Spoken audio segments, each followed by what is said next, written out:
Good morning. Today we are going to be looking at relative pronouns and the infinitive of purpose. Okay, what are relative pronouns? We use the relative pronouns with people and things. Which are they? Who, which, and that. Okay, let's look at some examples. Relative pronouns clauses give importance of information about a noun. Relative clauses are introduced by relative pronouns. We use the relative pronouns who and that to avoid repeating a name of a pronoun. Okay, here are some examples. Emma, the new student, she started college last week. Okay, Emma, the new student, who or that started college last week. Okay, here's another example. Mary Curie was a scientist. She discovered the element of radium.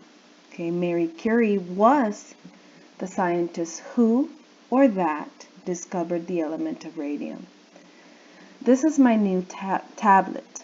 I bought it from an online store.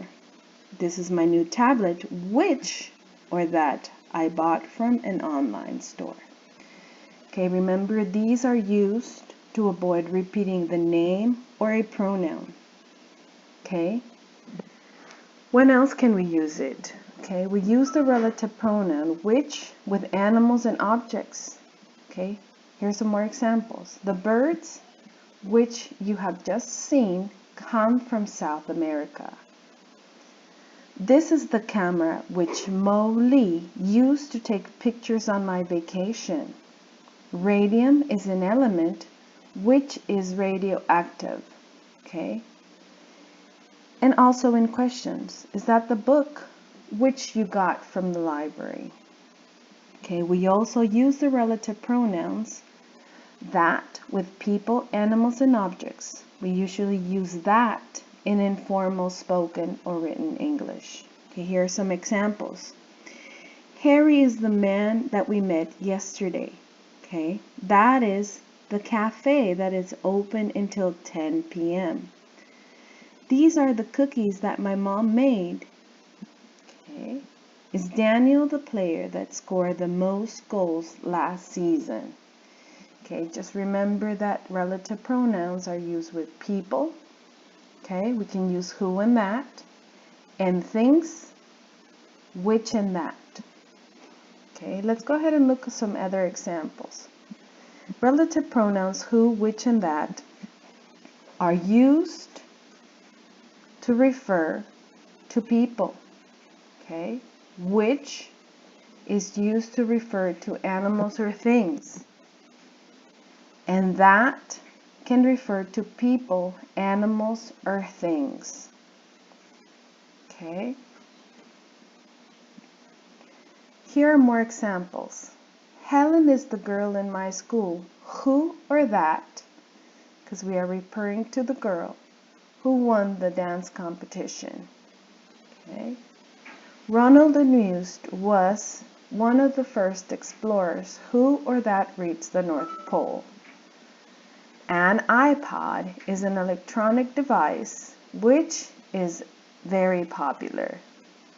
The Mona Lisa is a famous painting which or that is in the Louvre Museum in Paris. Cricket is a sport which or that comes from the UK. Okay, and another example. Antonin Gaudi was a Spanish architect who or that designed the Sagrada Familia Cathedral in Barcelona. Okay, let's go ahead and look at some more examples.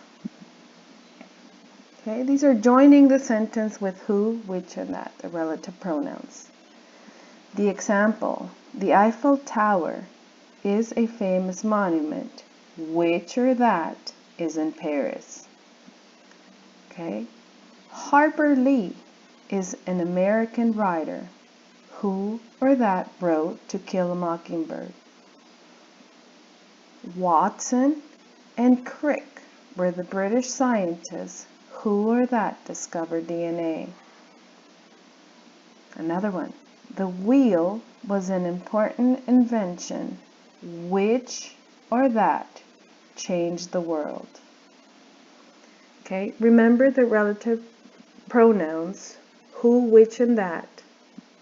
Who and that are used for people, and which and that for things. The infinitive purpose. We often use the infinitive purpose to talk about a person's purpose. Why he or she does something. Okay, here are some examples. We went into the store to buy clothes. Okay, we do not see. No, not. I went into the store to buy clothes. Or not. I went into the store to buy clothes. Okay? Remember, these are stating to talk about a person's purpose. Why or she does something. Okay, here's another example. She's studying medicine to become a doctor. Okay, we don't see it this way. I got up early to study for the math test. She bought some burgers to cook on the barbecue. Okay. We also have which one and which ones. Okay. We use one instead of a singular noun. Okay. Here are some examples. A small bottle, a small one. A large orange, a large one. Okay. We use ones instead of a plural noun. Okay, plural, more than one. Small bottles, small ones. Large oranges, large ones. We can use also which one or which ones as a question, as an object pronoun, from to refer to people or objects. We use them. Okay. When the choice is limited, here's the examples. There's some apple juice and some water. Which one would you like? Okay. There are 2 bags on the chair. Okay. Which one is yours? To avoid repetition. Remember, these are to avoid repetition. Okay. Can I have some apples? Which ones? The red ones or the green ones? I like those jeans. Which ones? The black ones or the blue ones? Okay. This is to refer to either a singular or a plural noun. Singular would be one and plural noun would be ones. Okay, which one and which ones. Okay, remember to also work on your workbooks, okay, and send these activities either to WhatsApp or email. Thank you, you guys.